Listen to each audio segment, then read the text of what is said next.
Tessa. Hello.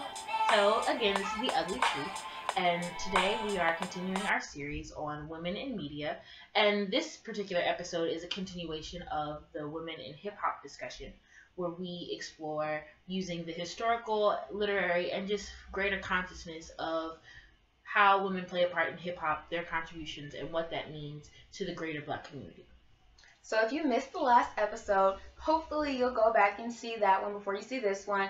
But just to give you some reference before we get into this discussion, in the last episode we talked about the contribution of women to the hip-hop industry. We talked about modern day women in the industry now. That's your Beyoncé's, your Nicki Minaj, Rihanna.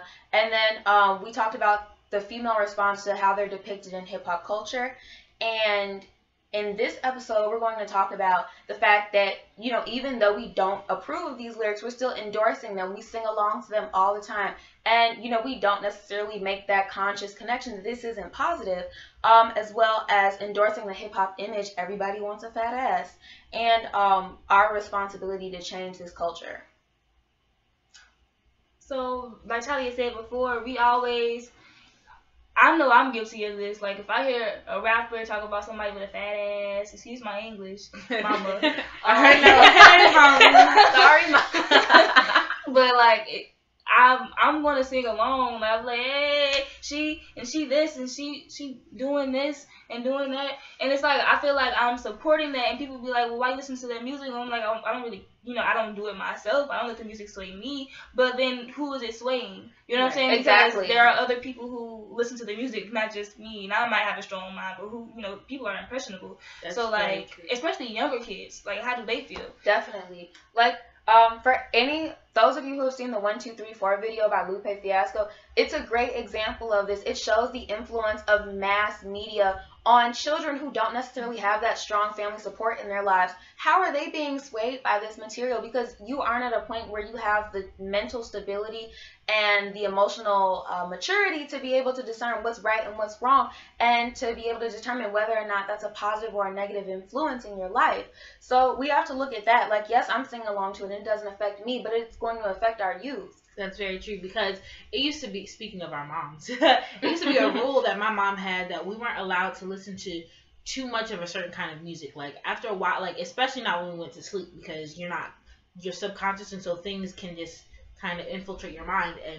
And whether or not, like, we're not consciously letting it affect us, and, we're not claiming the identity that they're speaking of as Black women, but then it becomes a part of, it's embedded in you, and you become okay with certain things. Like, even if, we might say bitch more often, or, when referring to other people, but, I'm not talking about myself, but, it changes how you are. It slowly but surely, it does have an effect. And then when we interact, because we all have somebody in our lives that looks up to us in some way, right, and we are influencing them as well, because I know my little sister, who's bomb, wants to be like me, and so I need to be a good example for her. And it's a added responsibility, but it's one that I appreciate, because and so I think we have to realize that when we're endorsing these lyrics, because by singing along, we're saying it's okay, but we wouldn't want a dude that we actually know to call us a bitch, but in the song, it's okay. Like, it's cool. It's desensitized in a sense, for the time being. But when it comes into the practical application and everyday conversation, it's not okay. And there can't be that divide. So there needs to be some common ground. And as it pertains to, what we expect from our music and what we expect from our men and our women in regards to our interactions on a day-to-day basis. Absolutely. And we also have to recognize that it affects not just us, but people of other races. Definitely. If you look at white women now, they all want big breasts, they want the Coke bottle shape. Exactly. You know what I'm saying? But where do we get that from? In our music, in hip hop, that's what they want. That's what they see. This is what we want. This is what we in Photoshop. This is what we want our women to look like. This is what it's supposed to be. The trademark of beauty. Right. But that's not what I look like. Right. You know what I'm saying? And I'm an African American woman. Right. It's just. I'm sorry. Go ahead. It's idealistic. It's just, that's a hard standard for Black women to try to live up to, and I just can't even imagine the kind of standard it is for white women, or Hispanic women, or women of any other race to look up to. And yeah, like Kayla's saying, if you have the money to do that, then I mean, some people actually do take that opportunity and they do it, but it's posing a health risk. There are so many articles that you can read of women who have tried to attain this perfect body, and they've had these faulty injections from these doctors. They actually use Fix-A-Flash, exactly, which is for tires. From these doctors who don't give a care. So there's an entire industry created outside of the hip-hop industry to create this idealistic image that's not possible for women, you know, right. who don't have the strength in their own self. They don't have the confidence in their own self-image. Right, and there's a line in a poem that I wrote, and it says, it's reason 10 of why black women are so angry. And reason 10 is, thick hips and full lips only break the internet on the Kardashians, while Sarah Baartman's are still circus acts. And I say that because people like Iggy Azalea, when she shows her butt and her body is appreciated and glorified, and her and J.Lo had that booty video, and they was, but Anaconda, people were like, Nicki Minaj is disgusting, but when they did it, it was empowering. Right. So not only is it giving us this image that all women should aspire to, but it only looks good, or is it appropriate, or, you know, valued not on black women, because it goes to our further sexualization, and then not treating us as whole human beings, but just as sexual beings. And I'm not cool with that. Definitely. And then I think, you know, so we've talked about all these issues, but what can we do to change that? What's the plan of action for evolving, you know, this unrealistic standard of beauty and these hurtful lyrics and destructive, damaging words that we're perpetuating into our own culture?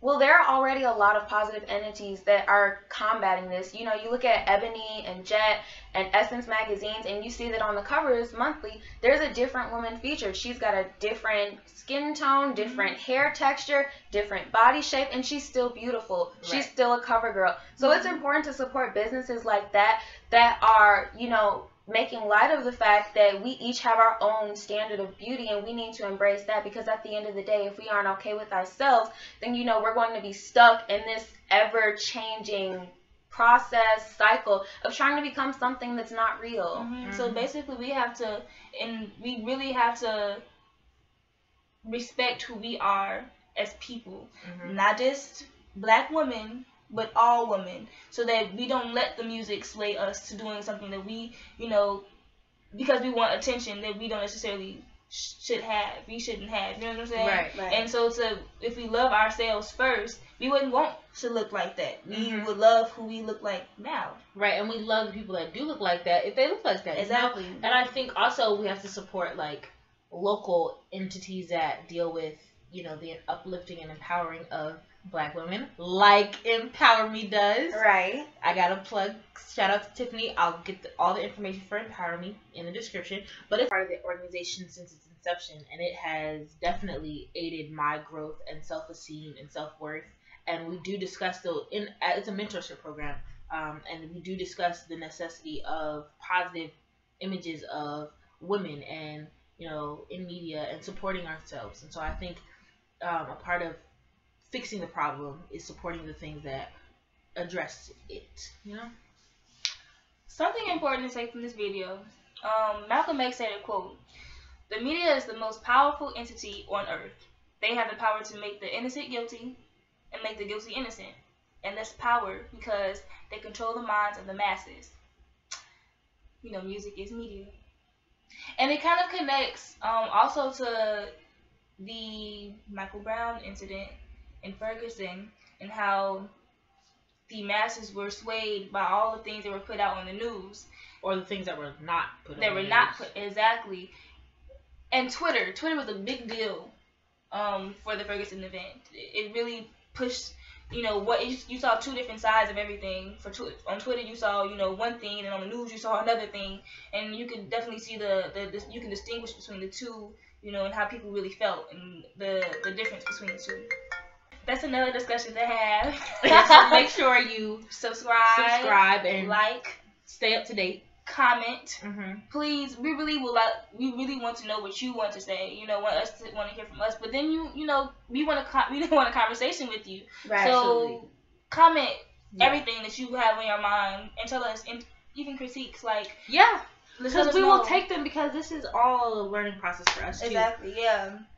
And then just like, you know, you guys, you saw our pilot video, and some of you liked it, some of you didn't like it, and some of you guys just had great feedback, and we tried to take that into consideration. Absolutely. So definitely when you take a peek at this one, let us know how we did, and if there's anything else that we can do to make this experience better for you, because the viewer is, you know, the ideal person we want to take the most away from this. So, you know, we're in this business for you. Yes. So remember, whether it's good, it's bad, or it's ugly, we speak truth.